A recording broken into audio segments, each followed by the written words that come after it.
Hello, everyone, and welcome to this podcast introduction to this week's program, an interview I had with Alan Mallory of Canada, of Ontario, who is the author of a book, The Family That Conquered Everest, about a journey he made in 2008 with his family to the highest summit in the world. His father has done all 7. He's done a couple, but these were 4. It was really originally going to be 5, but their mother was unable to do it because she hurt her Achilles tendon, and so the 4 of them, the father and the 3 sibs, made their way up, and they did it.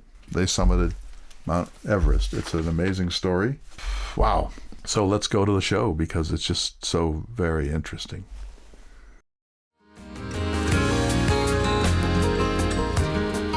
Hello, everyone, and welcome to the special edition of Listening to America. Actually, it's Listening to Canada today. Across from me, at least virtually, is Alan Mallory, who is a motivational speaker and an adventurer, among other things, an author. One of the things that attracted me to your bio from the beginning, Alan, is that you and 3 others in your family climbed Mount Everest together and became the first family to summit at the same time. So we'll talk at some length about that, but welcome. Oh, thank you, Clay. How old are you now? I am 39 now. All right, so 39 and you've climbed Everest. You know, one of the things I think about is Meriwether Lewis when he came back from the Lewis and Clark expedition, and his question was, when you've been to the source of the Missouri, what's left? You know, when you've been to the top of Everest, what's left? Of course, there are hundreds of equally compelling adventures, but that's a peak early in your life. No, true. And I was in my 20s when we summited Everest, and it certainly changed the trajectory of my life in some ways. I mean, now I still worked as an engineer for a lot of years after that, but what would I say? It opened a lot of doors in terms of where I wanted to take my life anyway. A little bit into the psychological, the important thing is you always have an Everest that you're pursuing in life, because otherwise this kind of stagnation or complacency sets in. And I've seen that in my own life. And so that's why and I would say my father instilled this in me, this sense of adventure and goal setting. But I've seen why psychologically that's so important, to make sure you're always pushing yourself outside of your comfort zone to some degree and pursuing something. It's fascinating. To begin with, just give us a very simple autobiographical sketch. Sure, yeah. So it's I live just north of Toronto in Canada, although my wife and I have lived all over the place. We lived a couple of years right after we got married in Santiago, Chile. And we lived in Arizona for a few years and really enjoyed all kinds of adventures and activities in both of those places. But both of our families are from around here in Canada, and so we eventually moved back. And yeah, but we still travel all over the place. I would say I'm an experiencer. I enjoy trying out of the ordinary adventures and that sort of thing. I took my now family. I have 3 young kids. We lived on a fifth wheel RV for a year, for example, and toured through the southern U.S. and all over the place. It's a little bit odd, you might say, in that sense, but I kind of get bored with the status quo. Went to Queen's, and you have an MA in engineering from Adler. A master's in psychology from Adler. My undergraduate's in engineering, and so it's a bit of a unique educational background because those are polar opposites. I worked as an engineer for a lot of years, but in my younger years, I went through my own mental health journey. I had quite a severe social phobia and anxiety disorder. And so in some ways, it's a little bit ironic that I do what I do now in terms of speaking at conferences all over the place. But in my latter years of Queen's, this was becoming quite crippling for me. And so I decided enough's enough. You know, at that point, I was having all kinds of panic attacks, heart palpitations, and those sort of things. And I said, enough's enough. I'm going to do whatever it takes to figure this out. And that's when I started studying the human mind, and I was motivated to continue down that path by the improvements I saw in my own life, and I still am. I find psychology fascinating. So you are a widely respected and much sought after speaker at conferences and so on. How'd that happen? Well, the Everest journey certainly opened up doors. In that sense. Now, I was still, I was still trying to put myself through the journey I thought I needed to go through anyway to overcome some of the mental health challenges I had. And so that allowed me to just first voluntarily speak at all kinds of different events. Sometimes they'd invite my whole family even, and we'd share our story. It's really quite a unique story in terms of the exciting yet horrific challenges we went through, but also the family elements in terms of the connectedness and how we built that trust and how we looked out for each other more than, say, a random climber that wanted to attempt Everest would. Yeah, so that opened those doors, and I was just starting to share our story, and it was growing, and organizations would say, "Oh, we just you got to hear this guy," and that's actually I've never was planning on writing a book either, and that's how that began. I'd share our story, and people would come up afterwards and they'd say, "You've got to write a book. I mean, you've just got to write a book." And I said, "Well, what if I just start writing?" And we kept journals on the mountain, and that's how I put the first draft together. So that expanded, and then they would say, "Well, look, we want to have you speak at our company annual meeting, but our focus is, let's say, on safety or on team building or something like that." And so I started just crafting different versions that kind of combined the exciting, entertaining elements of mountaineering with some practical things that people can use in their own lives, and that's really what's become so important, so popular, I would say, is that integration of those two. The book is entitled "The Family That Conquered Everest." People can get it in the usual places, of course. What website should they go to if they want to learn more about your work? Certainly my website, just alanmallory.com. There's information on my books, and there's little speaking videos and all kinds of things, as well as our family connection to George Mallory. If anyone is a climber, you'll have read almost all the climbing books talk about George Herbert Lee Mallory, and related through family. For those who don't know anything about him except his name, tell us why he's important. Well, he was a famous climber back in the 1920s. He made a number of attempts on Everest, and he was seen right near the summit of Everest from the north side with this high-powered telescope, and then he disappeared and lost his life, him and his climbing partner, Sandy Irving. And he really didn't become famous until 1999 when his body was discovered. And they extrapolated from the data that they had and where he was and how fast he was moving, combining that with what they found with his body in terms of the number of cylinders and a bunch of other different clues. And it led to this hypothesis that he made it to the summit 30 years before Edmund Hillary and was on his way back down. And so that's really why he became so famous in the mountaineering community, and that was 30 years before Hillary. And so when you look at the pictures, I mean, it's pretty, what I say, primitive, or it's pretty basic equipment that they're having to do this with, and it's hard to know if we'll ever rewrite the history of Everest. Certainly the clues seem to point towards George Mallory being the first. You're connected to him how? So his grandfather married one of my ancestors. Her name was Julia Mallory, and had to adopt the Mallory name.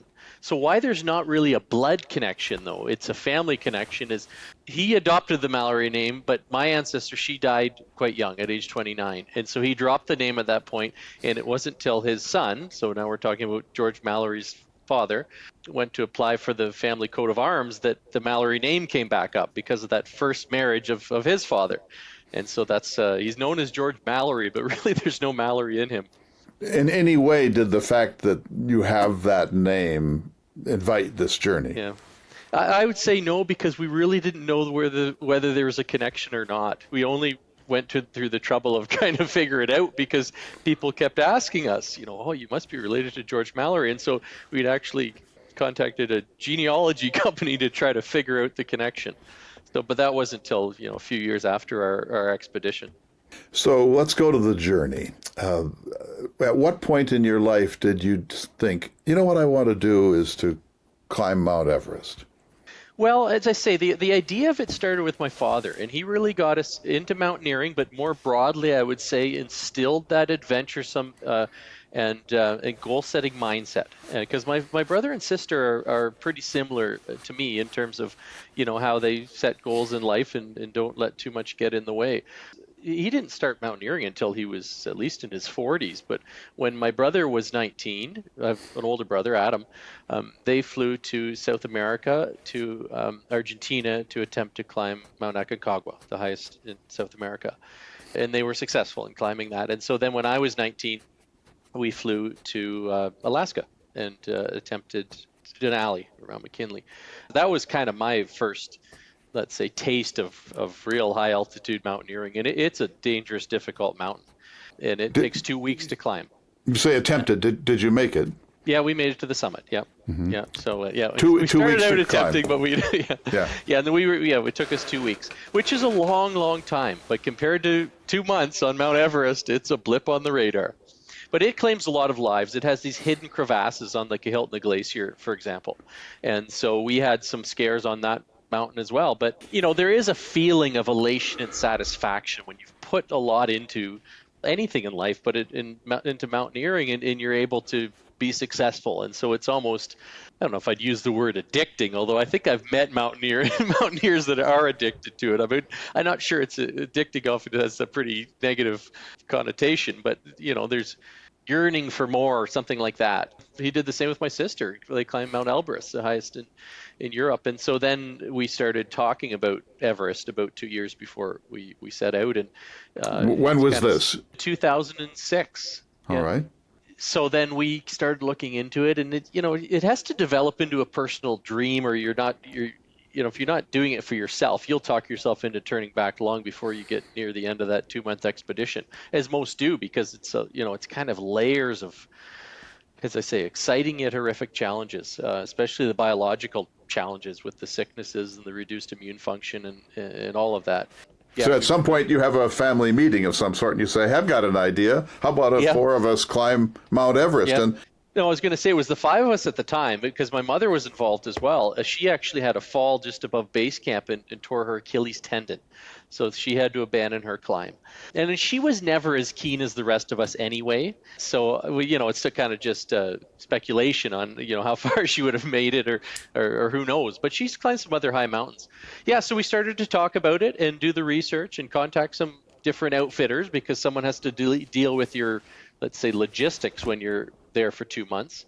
Over those 2 years, we just, the first at least 6 months to a year was probably mostly in research and understanding it all and making sure it was going to be feasible. And then we really got into the procurement of the specialized equipment and all of that, which was a challenge. We had to design only to be used over 8,000 meters, which 26,000 feet, where you only need in the Himalayan range. I'm talking with Alan Mallory, who summited Everest with 3 other members of his family. His mother, unfortunately, had to stay back at base camp with an ankle injury. We need to take a short break. When we come back, I want to hear the story. This is a special edition of Listening to America.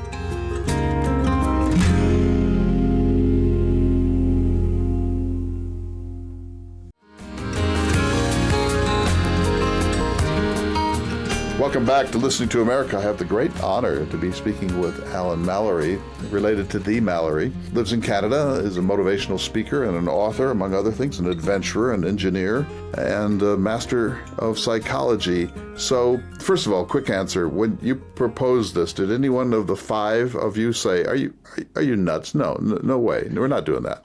Well, it was really my father that proposed it to begin with, but I don't remember any of us saying, well, that's nutty. I remember saying something along the lines of, well, that sounds like an interesting challenge. We didn't really commit to it, and then I started to look into it. Is this possible? Would we be able to put together the logistics? And also, do I want it bad enough to be able to push through the pain and challenge in order to reach the summit in the end? And I would say that last point is almost the most important. The 70% that turn back, it's because they just, different things happen, but mostly it's the human mind cracks and they say, I don't care what I've put into this, I'm going home. I've climbed Mount Whitney, which is the highest that I've gotten. And of course, I coughed up a lung at about 13.2. I was getting close to the summit. I had some terrible back problems, so I probably shouldn't have been doing it. This was my second time up. And there was a man in his 60s that we were sort of passing, and he was passing us, through the day. And we got to that great giant scree pile the last couple of miles, and he was going down. And I said, wow, you must have really raced. He said, nope, I'm packing it in, I'm quitting. And I said, you are so close. You are so close. I'll help you, even though I was in pretty bad shape myself. But you're always going to regret this because you got that close. So I think what you're saying is, and this is, of course, a baby mountain compared to what we're talking about with Mount Everest and the Himalayas. I think you're saying in the end, it is whether you have the will to endure the pain more than anything else. Yes, I mean you have to be a little bit careful there because some of the fatalities are from climbers that have the dream, but they throw logic to the wind, and we'd call that an amygdala hijack, where basically the emotional side of your brain suppresses the rational side, and so that's not good either. That's almost the balance between how much self-discipline you have versus how much. What would be the other side? Prudence. Something like that, right? And there's lots of deaths from people that do that. And it's hard because you're functioning on a third mental capacity when you're there because of the lack of oxygen to your brain.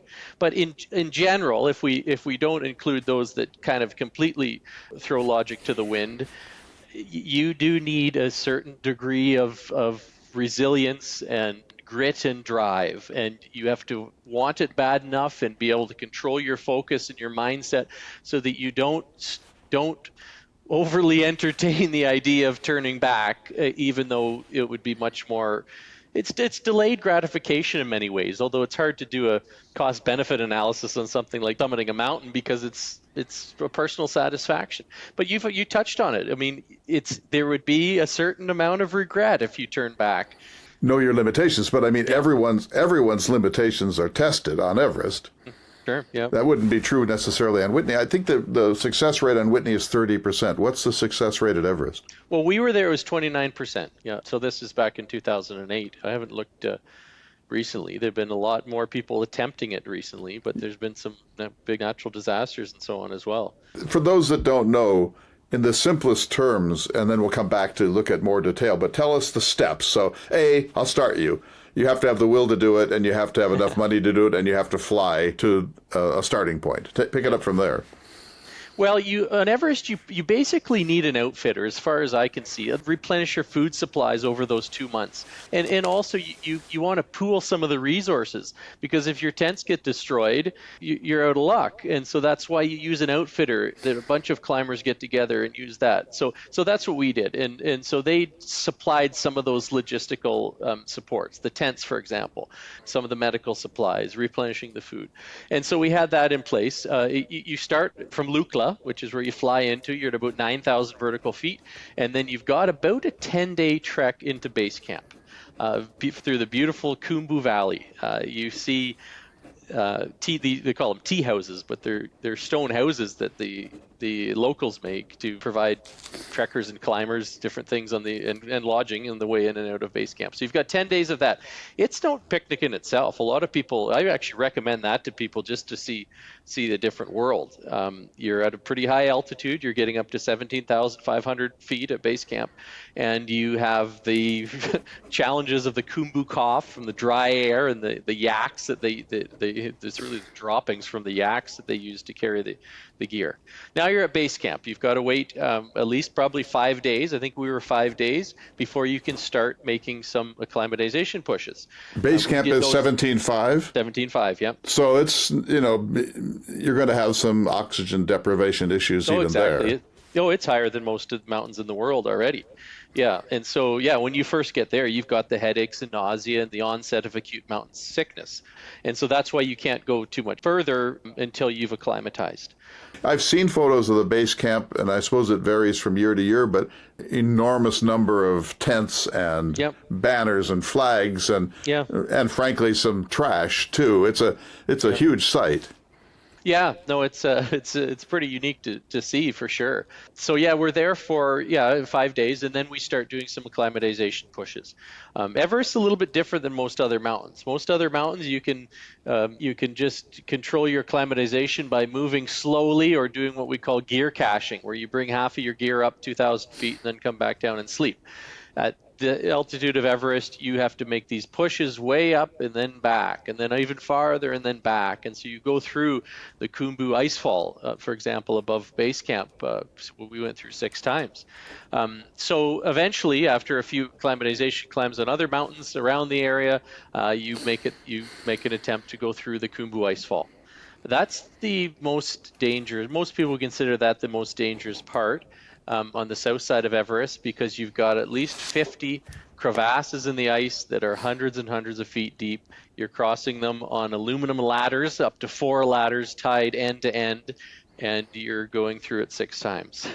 So that's that. And so I'm kind of fast forwarding, but now there's kind of weeks. You've made it to camp 1, and then you make a little push, and then way back down for 5 more days. And now you make another push up. So eventually you're at camp 1, 19,000 vertical feet. Now you've got to make a push from there eventually up so that's about 13 hours the first time we climbed through the ice fall to camp 1. So you start from base camp after all these little short training things. I say short, I'm sure they were an ordeal in a certain way, but then you climb up to camp 1. Yeah. And that's 13 hours. Yeah, 13 hours the first time. And we hardly even made it. We crawled into camp 1. It was on subsequent climbs, you're that much more acclimatized. So, the third time, let's say we went up, it would, I think we'd cut that down to maybe 10 or 9 hours. So then you sleep there, and then you come back down, and eventually you're back up, and you make a push to camp 2. So you then back down. And so now from camp 2, you have to go up what is known as the Lhotse face. It's a 6,000 vertical foot ice face, very, very steep, a lot of near vertical sections, because camp 3 at 23,000 vertical feet is halfway up the Lhotse face. We were delirious basically after that first night we spent there. You wake up in the middle of the night. It's just similar to sleep apnea. You're just gasping for breath. It's quite scary. So then you go back down for 4 or 5 days. And then on that second time you climb to camp 3, you're going to be making your summit push. So we've been climbing for a month and a half at that point. Now because there's not too much point in trying to acclimatize up at camp 4. You're in the death zone at that point. Your body's degrading as quickly as it's acclimatizing. Basically, our cells are dying all the time, but they're being regenerated. In the death zone, your cells are dying. They're not being regenerated. Before heading out again, up the steep south face of Everest, and we're heading out on a 12-hour one-way trip to hopefully reach the summit, and that's after 8 hours of climbing previously in the day. And so if you are successful, you're over 30 hours of climbing with all that together. So you've got to head up there. You get past the balcony, and then hour after hour up this narrow ridge to what's known as the South Summit, or the false summit. And then you've got the treacherous summit ridge, which is where the Hillary Step is located, and that separates you from the false summit to the actual summit of Everest. Then you stumble your way up. If you're, let's say, lucky enough, I don't know if I use lucky enough, and you've persevered enough, you have a few minutes to stand on the summit, the highest point on Earth. And then you start to work your way slowly back down. All right, so let me go back here. So you get yourself to Nepal. You make a long hike through that beautiful valley to get to base camp. Then you have camp 1, camp 2, camp 3, camp 4, and then finally you make the ascent if you make it that far. So give me some population statistics from when you were there. How many people at base camp? There are about 250 people that are attempting it on the south side, and so depending on when you are in the duration, about 70% are heading back, and so near when base camp was partially deserted by the time we got back down. Now, how many of those would be up at the higher camps? Well, how many would be at camp 1? Would most of the people who get that far? I don't know if I know the statistics of that. But I'm guessing it narrows a good deal as you get farther up the mountain. Yeah. All right, so tell us a little bit about your 3 companions, who they are, what they brought to it. Just give us a little, like a little sketch of your team. Yeah, maybe I'll start with my sister. She's the youngest, and she's a nurse, although she was a nursing student at the time. But I would say she She has a pretty unique story. I got her to write in my first book, write one of the chapters, because she actually didn't summit till the day after us. She had this horrible gastrointestinal sickness, which was causing internal bleeding. She had blood coming out both ends. And so it had been plaguing her for a long time, maybe at least a week, maybe 2 weeks. But she has some drive and grit. She doesn't let her brothers accomplish much that she's not able to accomplish. I would say she if we want to say what roles did she really, what was her, with the nursing background, I would say she took a lead role when it came to some of the medical challenges in terms of advising those elements of it. Surprisingly complicated. Your immune system's not functioning properly. And Nepal has got all kinds of major challenges in terms of there's no doctor's prescriptions. You don't know if the medication is genuine or not, and it's not taken properly. So they create these super bugs, and there's just a lot of layers of challenges on the medical side. And so that was my sister. Where is she in the birth order? Yeah, she's the youngest. Okay, she's youngest. All right. So and she would have been 22 or 23 at the time. And so she actually hangs back at 4. Yeah, she had started with us, and she had a fall, and she had to go back to Camp 4, and really at that point we didn't think she would be able to make another attempt, especially by herself. But she kind of started working at some of the logistics, and there was another Sherpa there, a local Nepalese climber, who was with another lady from Singapore that Laura had become good friends with at base camp. This lady wasn't able to make it. She turned back, and so she decided to let her Sherpa, Pasang was his name, make an attempt with Laura. Yeah, she went up to my father and said, "Do you think I should give it another attempt?" And she had been resting at Camp 4 on oxygen for that day when we were climbing, and she, in the end, she was successful as well. Amazing. And yeah, no, her story really is quite amazing. But it's I mean, she's a bit crazy like the rest of us to want to take that on. I think we all get that. Go to the next sibling. Yeah, so my older brother, so I'm the middle child, and he's an engineer, as I am by trade, but he still works as an electrical engineer, and so he's very mechanically minded in that sense. So I would say the electronic aspects were really his forte, and they were complex enough as well. You've got these radios you got to maintain, and we have the cameras, we have a satellite phone, we have to charge these things up with solar panels at base camp, for example. And so that was maybe his role. Although there's lots of other things we're all doing as well, chopping ice and creating drinking water and all of that. So him and I, we get along real well, which is kind of a privilege, I guess. Not all siblings get along and we enjoy, because we're similar minded, we enjoy inventing a lot of call them contraptions, for lack of a better word, and we've been doing that our whole lives. Usually contraptions that either throw jumps and rope swings and things that hurl us through the air, although we're getting a little old for that type of thing. The injuries don't heal quite as quickly as they used to. And then there's one more person. Yeah, this is my father. So he's Dan, is his name, Daniel. He had the most climbing experience. I mean, this was number 6 out of the 7 summits for him, the highest mountain on each of the 7 continents. And he'd climbed them all with a member of his family, and now he's, of course, climbed all 7. He was 56 at the time, so he had some challenge. At times, he was in this state of delirium, but also, he has that kind of slow, steady endurance. Pretty valuable, and the experience just from climbing other mountains. We had to, because we didn't have a guide, we had to kind of balance the data we're getting from the pulse oximeters that give us an actual readout of our blood oxygen percentage with the physiological feedback markers that we're getting from our own bodies. And so you're kind of always adjusting your course a little bit based on how you are, because if you push it too far, you're going to get edema and lose your life. If you don't push it farther or fast enough, you don't adequately trigger the production of red blood cells, which is needed as part of the acclimatization process. You must have had a family pact. All for one, or nope, if someone can't go, the rest of us go on. How did you handle all that? Well, we discussed that a little bit, and I wouldn't say it was all for one. We're not going to just leave a family member to perish. But if I broke my leg or whatever, for one, I wouldn't want them to also give up their dreams on this sort of thing. Make sure that individual is out of harm's way as best you can, and then the others would continue on. Yeah, I mean that's kind of how that went, and I think we all understood that. We tried to look out for each other as best we could, but it's also a personal dream for each of us. So it's not that hard to die.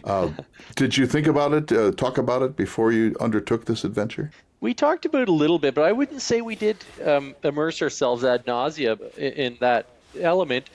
And there's a psychological reason for that. I tend to think, when you are constantly in that negative mindset of let's say, problem focused, what ends up happening is perception. We can only consciously process a small fraction of what we take in through our five senses. And so if you're the dark cloud type individual, you start to notice all those other negative things that are going to prevent you from getting there. If you can control your focus and be solutions focused, it's kind of an old adage, focus on the positive, but there's a psychological reasoning behind it, as far as I can tell. You tune perception again, you capitalize on those elements. And that ended up being pretty important for us in terms of the mindset. I hear of motivational talk right here, right? This must come up, right? That sure. if you have a negative attitude, we all get why that can draw one down. But you're saying that it also causes you to accumulate confirmation bias with other negative things, and it starts to balloon. But if you have a positive view, positive things start to be noticeable and to make a difference too. Yeah, there has to be an action step to it. I mean, I've read some books on what has come to be known as the law of attraction, and for the most, there'll be listeners that do subscribe to that. For the most part, I don't. It's that if the more you focus on positive things, then the universe kind of brings them to you. I don't think we need a cosmic explanation, though. So I don't really subscribe to that. I subscribe to just the psychological reasoning of why it works. It might seem like the universe is conspiring, but really it's the way it's directing your focus. Those things you would not normally notice, now you can notice, and you can capitalize on them. If you take the action, it'll move you in the right direction, and so that's pretty important. I'm talking to Alan Mallory, the author of The Family That Conquered Everest. We need to take a short break. When we come back, I want to ask you about the actual experience. You're listening to a special edition of Listening to America.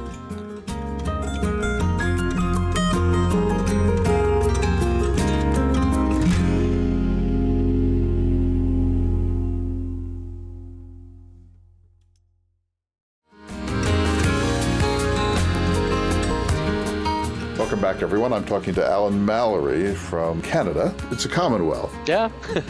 It still recognizes the British Crown, but for over 100 years it's been an independent Commonwealth. You're testing my history, but I believe so.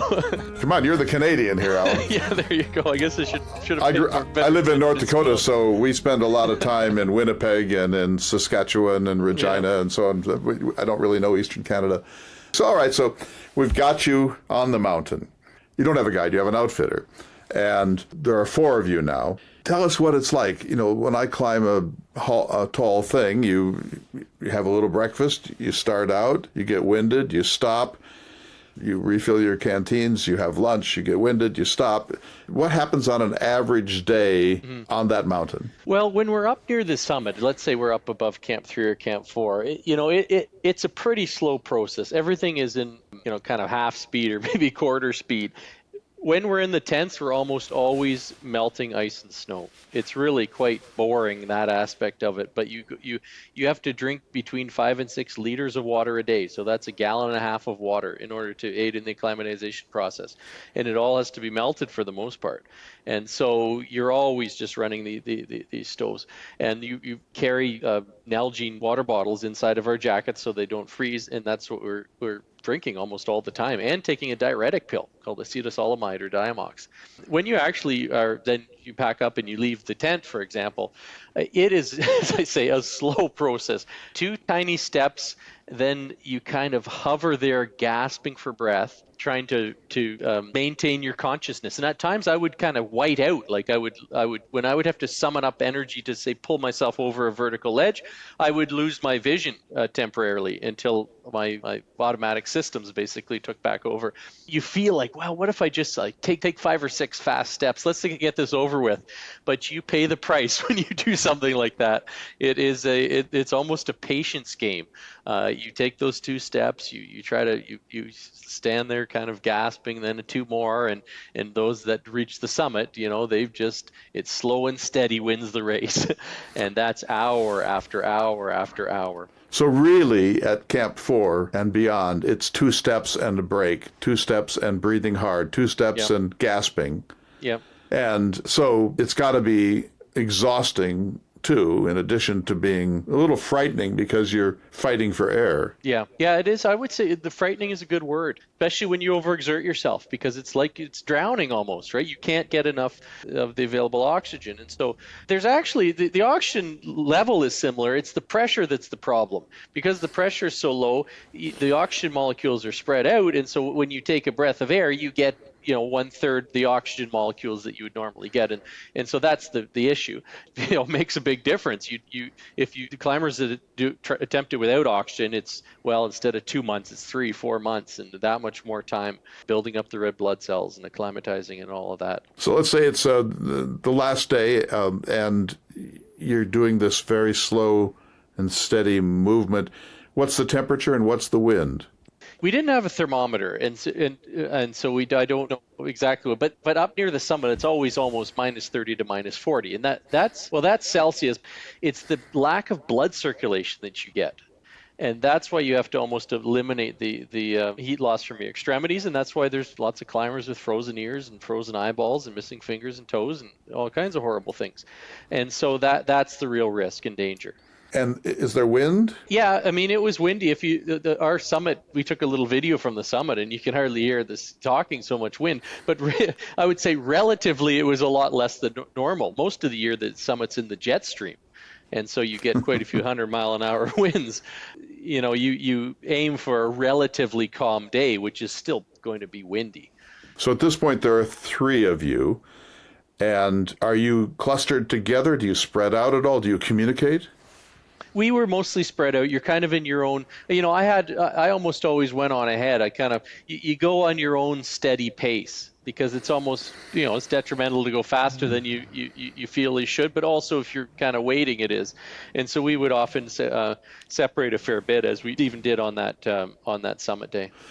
So when you finally do get to the summit, are the 3 of you actually together? Yeah, no, I was maybe 10 minutes ahead of the others, and I just collapsed there, clipped myself into, there's kind of some, it's mostly flags that are left at the summit, but there's some loose ropes, and so it's not really much of a plateau, right? It's maybe the size of a 4x8 sheet of plywood, and then it drops off to oblivion on all sides. So I actually, because I was so delirious, I clipped into one of the ropes I could see, and then I just kind of lay there trying to catch my breath. They catch up with you, and you spend a few minutes together. You do a video, a few selfies. Maybe 20 minutes, yeah.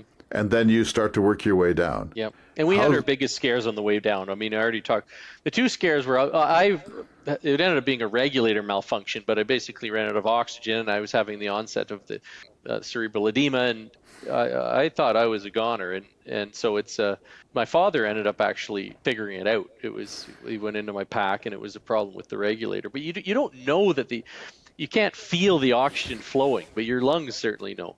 And then our biggest scare was the following day when my sister made her attempt, and we were without any kind of communication. It ended up being she left her radio at Camp 4, and Pasong, or the Sherpa she was with, his radio had run out of batteries, but we didn't know that, and so in base camp didn't know, and so it was pretty scary for about 12 hours. Not knowing where they were and what happened, and until we finally got a call. So we had scares. So now neither one of the 2 of you said, "Hey, I'll go back with you." Oh, so this is, I don't know what we weren't heading back yet, because we didn't know to make another attempt. And it would have been maybe, would we have been able to do anything useful? Like we basically couldn't move ourselves. If there was going to be a rescue attempt for my sister, it would have had to be someone in that larger outfitting group, probably one or two of the Sherpas that hadn't just climbed for 30 hours, right? So you're physically spent and you're physiologically spent and you're emotionally spent and you're exhausted. Yeah. And you just don't have any spare oomph. No. You probably Well, find it from adrenaline if you absolutely had to, but you don't yeah. want to do this. We've been 30 hours of finding it from adrenaline. Like I lost 30 pounds climbing the mountain, and so your body you're so sick that anything you try to eat just comes back up anyway. And so you've got to climb for 30 hours with no nourishment. So what your body does is it burns its own muscle. That is a very painful process. Athletes would call that hitting the wall. How do you push through that? And it's not enjoyable. That's where, again, you have to want it pretty bad. You're nauseated. You can't keep food. And you said you have sort of semi-whiteouts or semi-blackouts where you're fighting to retain consciousness. Yeah, I would, especially when I had to hyperventilate and kind of. I remember on the Lhotse face, a particular time, I couldn't find another way to slowly get over this ice ridge, and so I hyperventilated and I did a quick movement in order to get up there, and then I lost vision, consciousness. I don't know how long I was there actually, but eventually it came back and seemed like it came back right away, and there I was lying on the ice ridge, but maybe it was a few minutes. Hard to say. Yeah. Wow, so it's hard for somebody who hasn't had this experience to understand how sick you are. And you said your mental processing is debilitated. And does your language break down at all? I don't remember it breaking down. No, it takes energy to talk. And so really when we're moving, we're hardly communicating at all. You're kind of just with your own 10 plus hours in your own little world. At camps 2 and 3, how many are you in? A number of tents, one tent? Yeah, at Camp 3, the outfitter we had used, they had 3 tents that were there. And so we'd slept 2 to a tent.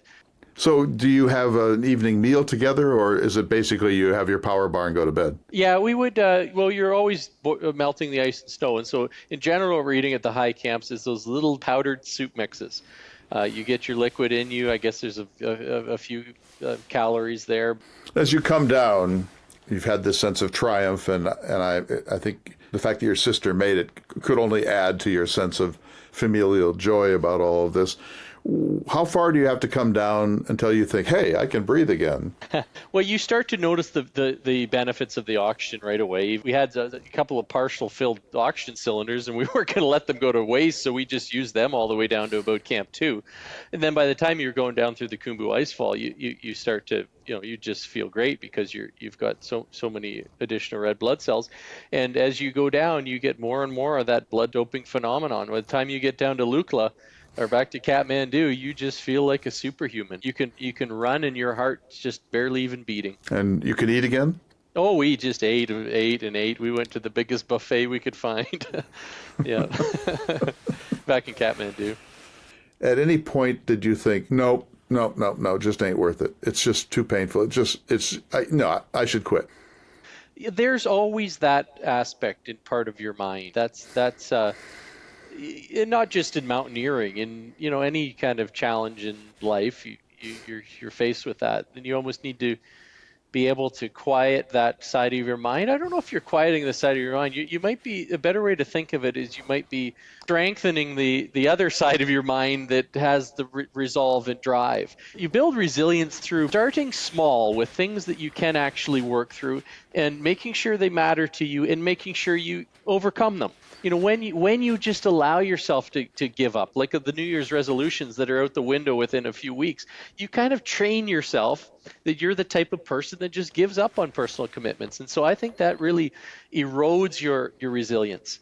And so I would say careful with that. And that's how we become, I would say, fairly resilient, Was the journey in any way a spiritual journey for you or for your family? A lot of people talked about that. You feel kind of closer to God when you're up near the summit. And I would say, I prayed at different times, and it's hard to, because I also study psychology, it's hard to know how much is your mind creating versus, are you actually closer to the heavens and that sort of thing. I would say this is more an internal challenge for each of us, though, than a spiritual journey. Of course. So last question about the Everest trip. Besides the oxygen deprivation, what was the most frightening or dangerous, or when were you most in jeopardy on this journey? Most in jeopardy, the worst part of the expedition. Now, I don't know if I would call this the most dangerous, but certainly was those the biological elements of the sicknesses and layers of bacterial issues and viruses, and you just feel like lying in bed and not climbing for hours and hours and hours. So, I would say those are. People kind of perish at all levels. I guess most of the deaths are from climbers that climb too quickly and get edema in the death zone. This sounds really extraordinary and exciting, but many people listening to this would think, no way. I mean, this does not make me want to do this. It sounds like you're dying, you're suffering, all you want to do is sleep, you're puking, you have diarrhea, your sister's losing blood, and it just sounds like a bitch for lots of people. And yet you did it because... Well, I enjoy setting lofty goals in life, and this is what intrinsic motivation is. It's almost proving to yourself that you can, right? And so you could say, well, you could do something lesser in order to prove to yourself. Well, then you're not kind of proving yourself that you can push to your limit to that degree, something like that. But I do agree that I give presentations.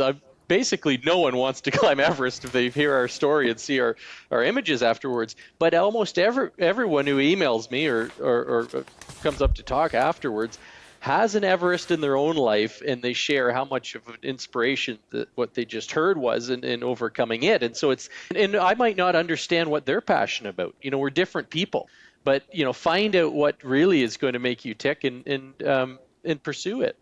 I would say that's more the message. And I wouldn't call myself a mountaineer per se. I have mountaineering, but I've got lots of different interests in sports and hobbies. And as I say, I'm an experiencer. I just enjoy trying to find those limits and the continuous improvement that you can go through. You're also the author of Summits of Self, 7 Peaks of Personal Growth. We don't have a lot of time, but give us a little sense of that book. Yeah, so it's a very practical book, and the feedback I've got from it, my first book is a crazy adventure story. So, but the second one can, let's say, improve people's lives. And when I get feedback, that's exactly what they say. I basically take people through 7 internal summits. One's on the summit of self-balance. One's on the summit of self-motivation, for example. And, I start the book talking about my own mental health journey and how I've basically realized that we tend to think if I could just fix this one little thing in my life would be so much better. But then the more you peel back the onion, you find out everything is interconnected. You almost have to take a holistic approach. And that's actually what I did. Tried to get the balance right. Tried to do the motivation side. There's a chapter on self-resilience. And so there's 7 of them. And so I kind of have adventure stories to begin with. But really what they are is a practical guide to the strategies that I used in my life that made a difference. I've read a lot of books. I've tried a lot of different things. Some of it I just when I tried it for a while, I just wrote it off as fluff. It didn't work. The stuff that did work, I put in that book. And so that's why I think it's, especially for people that have, let's say, phobias or going through some sort of anxiety issue like I was talking about, a rumination of your mind, things like that. It's extremely practical.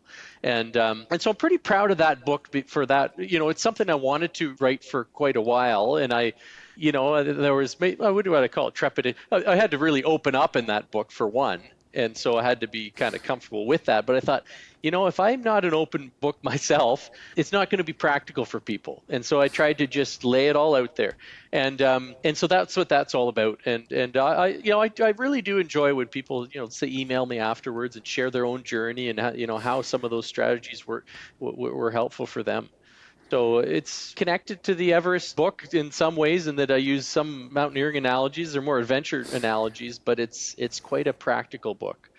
and And was so a you, lot more challenging for me to write because I really had to, well, it's a deep dive into psychology for one. you had to look in the mirror in a different sort of way too. Yep. But now the phone doesn't stop ringing. You travel all over. You give these talks. They're connected, the two books, but they're also separate. Which is the one that generates the most calls? Well, I don't know if I'd be able to say. Certainly, when I bring both to conferences, my new one almost all because people are often looking for something that's going to help them in their. It depends on the conference. Like sometimes if people are looking for a gift for someone, then they'll want my first one, and so I never really know. But most people, even if they are looking for a gift, if they don't have some sort of internal challenge in their own life, their spouse does, their niece does, their child does, and they come up and they share that, and they're really thankful that to have something that they can help them with. And when I was going through my mental health challenges, I think that was the biggest thing. I thought, oh, well, I'm an anomaly here. Everyone else is just so normal, and I'm going through all this. Now that I've do a lot of talks in the psychological space and see how many people come up afterwards and share their story. People are good at putting on a facade, but there's a lot going on inside, and so I'm glad if in any way that I can help them out. And so. So name 3 or 4 adventures you still want to have. You're a young man. Oh, I've got a lot on the bucket list. A lot of it's seeing interesting areas of the world. I'd like to complete the Great American Loop. I don't know if anyone's heard of that, but you live on a boat for a year and you head down from Chicago down through the canal system and eventually around Florida and back up the intercoastal. So that's on the bucket list. I've been trying to put that together. It's logistically with 3 young kids.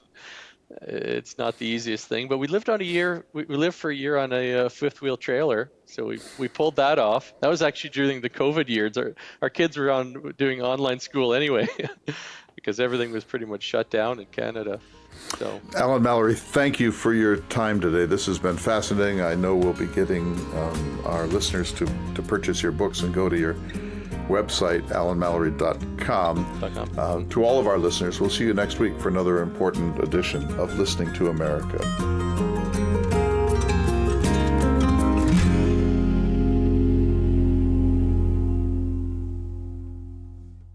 Unfortunately, we sort of ran out of time, everyone, but I'd like to now, for the podcast introduction, just give you a few more little pieces of Alan Mallory's wisdom. This is about his book about overcoming our own issues, our own challenges, and finding summits, I suppose you'd say metaphoric summits in our lives. So let's pick it up from there for just a couple of minutes.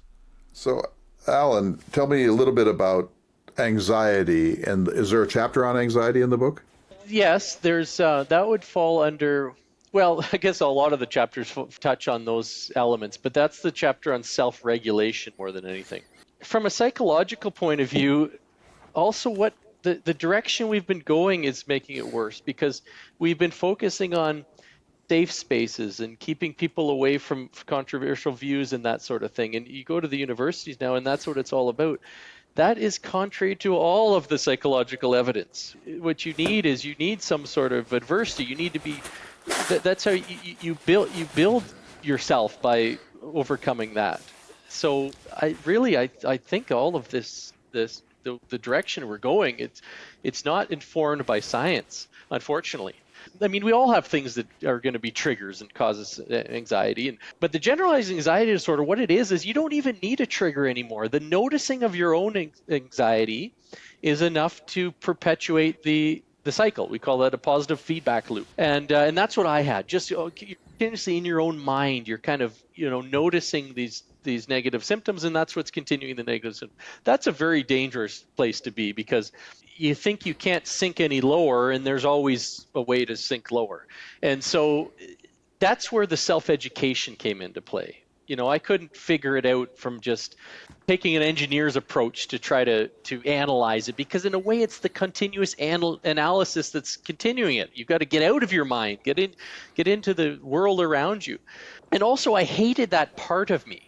And I would say when I finally figured it all out, and there were glimpses of times where I had figured it out, it was learning to kind of love that, not treat that part of me as something separate, for one, but also just kind of accept and let it melt away. But it's easier said than done. And it was years and years and years before I was able to figure it out, because your mind kind of doesn't believe it and says, well, no, you've got to just continue thinking about it and figuring it out. And I would just, be stuck in the rumination. I would go back and I would read about some of this stuff and I would adapt to my own methods. But for example, when there were things from your past that cause you anxiety in the here and now, they do, because when you think back about them, well, you feel the negative symptoms. Now okay, this is something that's an issue. And so one of the strategies, for example, is to go back and you kind of fix the mental movies. You're playing the mental movies anyway, but usually you're just reinforcing the negative outcome. And so I would change the ending, for example. That's one of the strategies. Now, that's a quick version of it. It's a little bit more. And then you play that through your mind.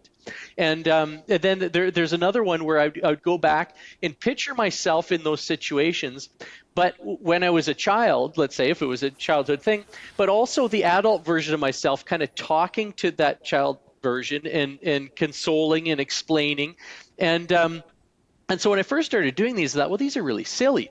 But then I started to notice when I would think back to those situations, and those are just two, there's quite a few of those kind of cognitive strategies, I wouldn't feel the same degree of negative emotion. But even more so when I was faced with, because I was also had a social phobia, when I was faced with social encounters in the here and now, let's say giving a presentation or having to, let's say, have a meeting with a senior executive or something like that, I would feel far less anxious about it. And so then I doubled down on all that. And so then I was running the proper movies through my mind, because usually if someone has a phobia, they immediately, the first, when they think of that situation, it happens very fast through their mind. It's a disaster thinking. You think, oh, here I'm going to fall flat on my face, and then everyone's going to make fun of me, and then my family will disown me. And your mind is very creative. And so I would try to stop that as quickly as possible. Don't play those mental movies. There's no point in it. There's no help. Your mind is doing it to try to protect you from pain. And so you try to figure out all the possible, they call it episodic future thinking, where you're trying to figure out all the possible pathways in life that might lead you to that which you're trying to most avoid. But it's not helpful. The helpful way is, figure out what you want the ending to be. Play that movie through your mind over and over and over again. It takes a little while because you're having to overwrite what you've already been rehearsing. But I found it very, very helpful, those types of strategies. And there's quite a lot of that, of those strategies in that particular chapter. And what is that chapter? That's on self-regulation. Hey, I very much appreciate your time and your candor, and you're a great storyteller, and good luck to you in all that you do. Maybe we get another chance to talk another time, but thank you very much. My pleasure. Thanks, Clay. I hope we do as well. All right, we'll see you another time.